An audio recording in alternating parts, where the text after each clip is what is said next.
But man, let's go back east to the AFC, the division that was once Bill Belichick's.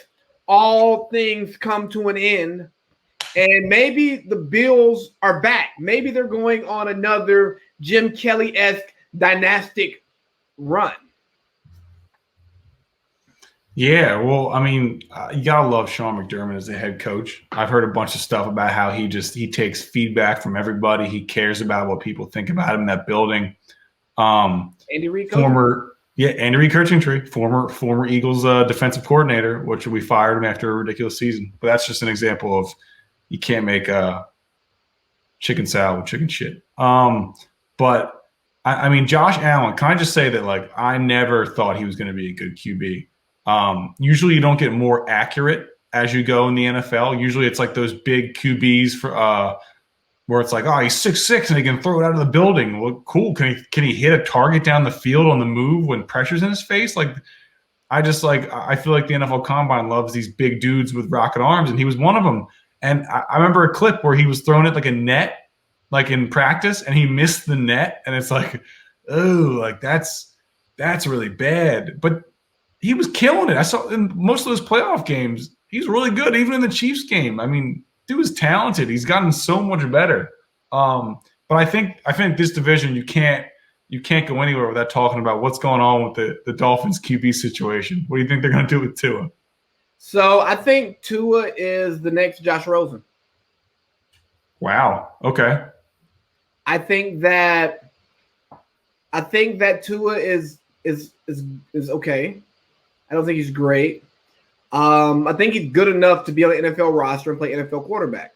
I feel the same way about Josh Rosen, but once that first opportunity leaves you, it's so damn hard to get that second chance without having a real resume behind you. And I don't think Tua's going to get the chance to build that resume because he's going to end up fighting for a job in Houston after they finally make that trade, because that Patriots connection, Caserio to Brian Flores, is eventually going to prevail. What I've heard on that, and this I might just be sipping the Trent Dilfer Kool-Aid, because obviously he worked with him, so he's not going to say anything bad about him. But he was under the impression that offense, and yeah, if you're an NFL quarterback, you should learn how to do things that aren't just the things you did in college, of course. But most young NFL quarterbacks aren't doing that anymore.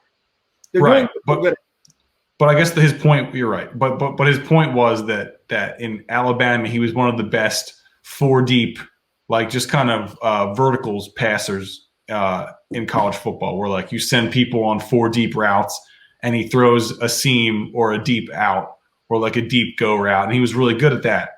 And they didn't do that much of that in Miami's offense. So maybe it's the fact that they didn't scheme to fit him, and that was an issue with the Dolphins offense. They didn't kind of try to mold, like we've said, they tried to fit him to their offense and didn't try to fit their offense to him. But also, are we getting a little too fast on and yes, it worked with Josh Rosen because we think Kyler Murray is an NFL QB at least, but it was his rookie season. We can name a lot of rookie QBs that were terrible in their first season and got better the second year. Yeah, I mean, look, I'm not saying I agree. Obviously, you'd rather have Deshaun Watson, but yes, I agree that we're getting too fast because we're not giving them time to mature, learn the game, like the NFL game at NFL speed.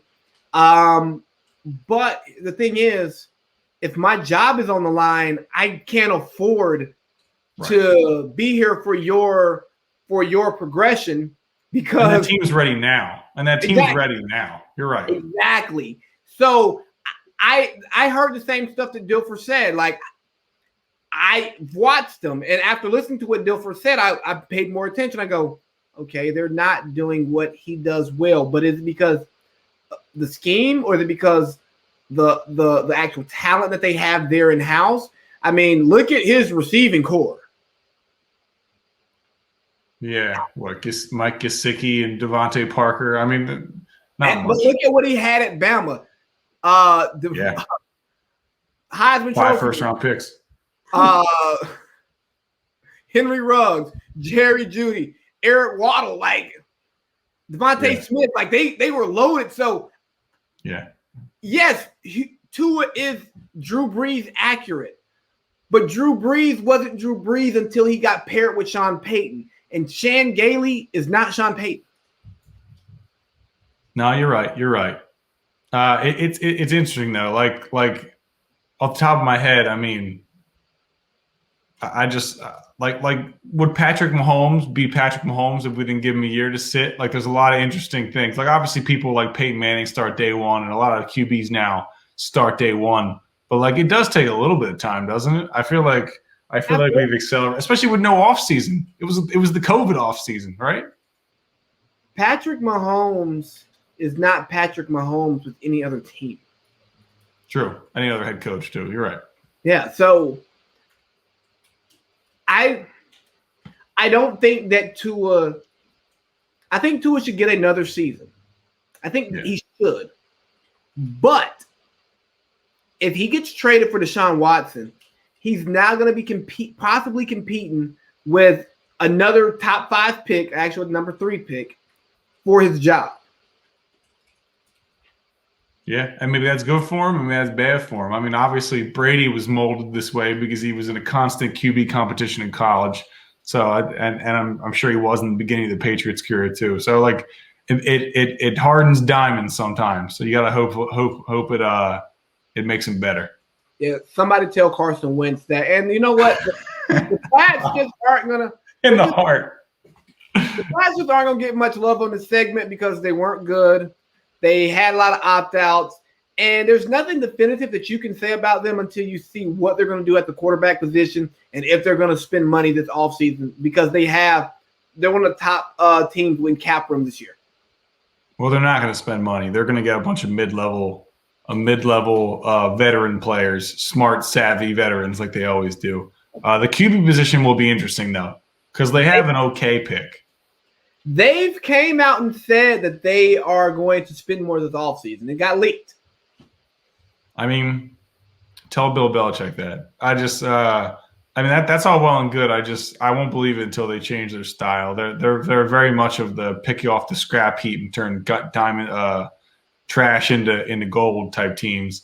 But the QB position, obviously, it's you can do it once. You can pick the best QB of all time in the 6th round or whatever it is one time. But to do it twice, I think it's literally impossible. So it's interesting though. Like, what do you do at QB if you're them? Do you trade for? You can't trade for Stafford anymore. They were linked to him. Do you trade for Wentz?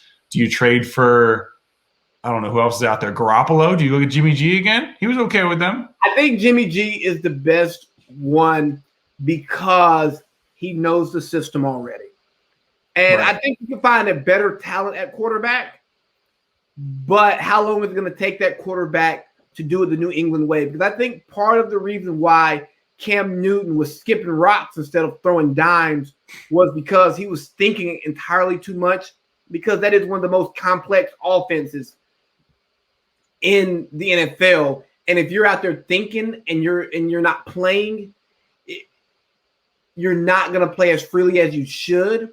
And because of that, some shortcomings you have in your game become amplified because you're thinking, and you're not just flowing, Right. And I think obviously we all know their skill position players need work because Bill Belichick got Matt Castle to 11 wins because he had Randy Moss and Wes Welker. So they can help a QB along. Just give him some skill.